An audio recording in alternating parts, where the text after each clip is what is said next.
Hola, me presento, soy Franco Santiago Cabral Aguirre, alumno de tercer año de la carrera de licenciatura en Kinesiología y Fisiatría de la Universidad Nacional del Nordeste.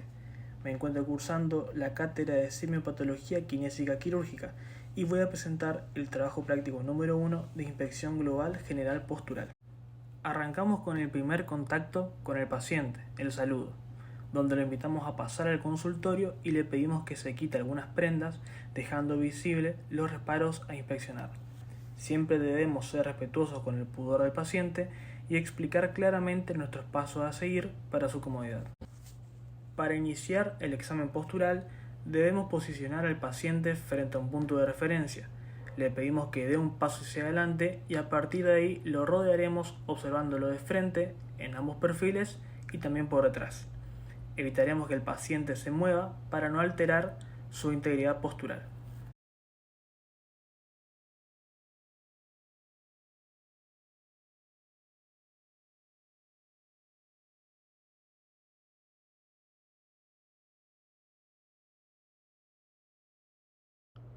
En una vista anterior, analizando de distal a proximal, observamos que tiende a descargar el peso de apoyo hacia el arco interno, sobre todo en el pie derecho. También se aprecia un ligero hallux valgus en el pie derecho. Pasando ahora a los malleolos, vemos que estos se encuentran alineados a la misma altura. Presenta el espacio entre los gemelos conservado, pero con una presencia de masa muscular disminuida del lado izquierdo. A la altura de las rodillas, la distancia de los cóndilos se encuentra conservada, pero con una ligera presencia de un valgo marcado en el miembro izquierdo. Los muslos aparentan una separación conservada.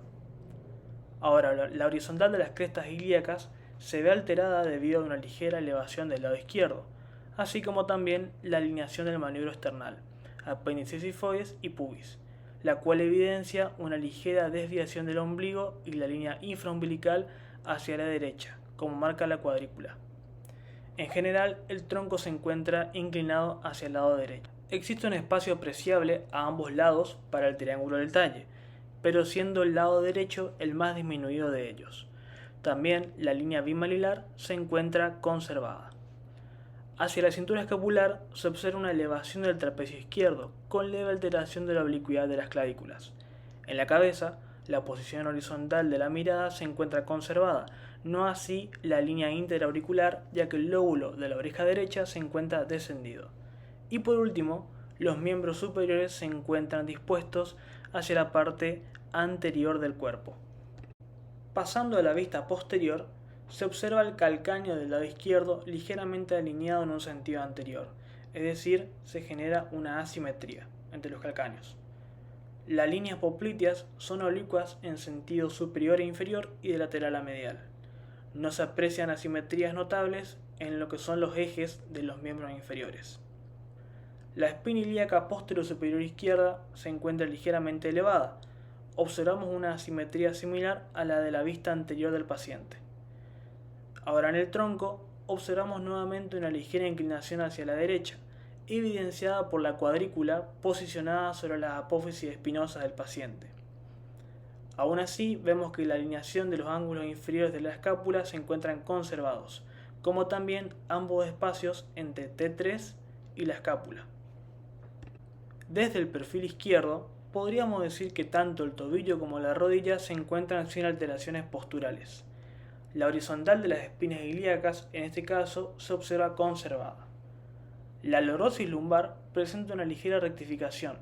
Vemos también una cifosis dorsal marcada y una lorosis cervical que acompaña una ligera protrusión de la cabeza. No es perceptible una alineación sacro-dorso-occipital. La alineación del hombro aparenta ser conservada.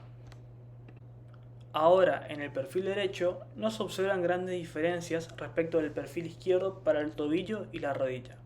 Sí se puede llegar a apreciar un aumento en la oblicuidad de la línea imaginaria que une la espina ilíaca posterior-superior y anterior-superior. Mismas observaciones respecto a la columna y la cabeza que en el perfil izquierdo.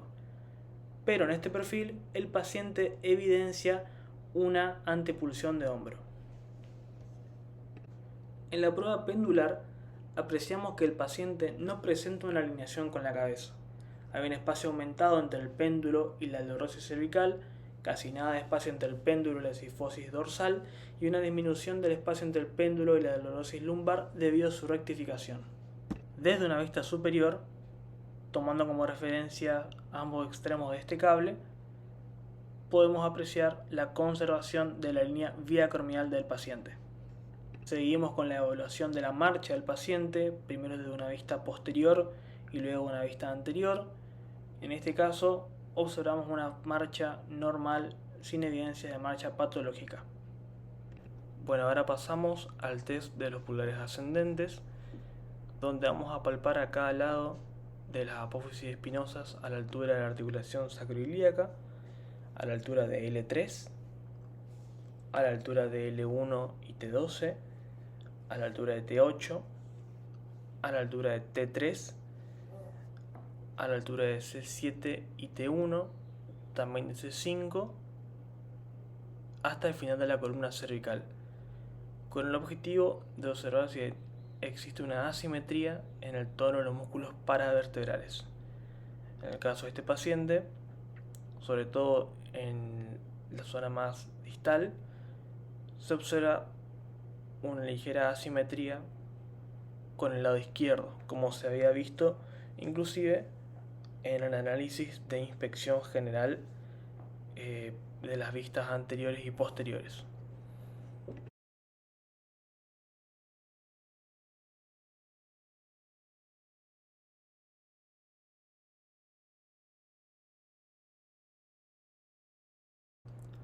Pasamos luego al test de rotación cervical, donde tenemos como objetivo evidenciar asimetrías en el tono de los músculos del cuello. Nos posicionamos detrás del paciente, le pedimos que gire la cabeza para un lado y que nos diga si observa cada consigna que le mostramos. Primero tocando nuestras muñecas, luego nuestro brazo, luego nuestro hombro, la cara y la nariz. En el caso de este paciente no se evidencian asimetrías. Seguimos ahora con el test de Fukuda, el cual tiene como objetivo poner de manifiesto la resultante de asimetrías, de haberlas, durante la marcha en el lugar con los ojos cerrados. Le pedimos al paciente que en el lugar de 50 pasos, contados por nosotros el terapeuta, con los ojos cerrados, la cabeza neutra de rotación y levantando las rodillas a una ligera flexión de 45 grados. También le vamos a pedir que siga siempre en todo momento el ritmo del metrónomo.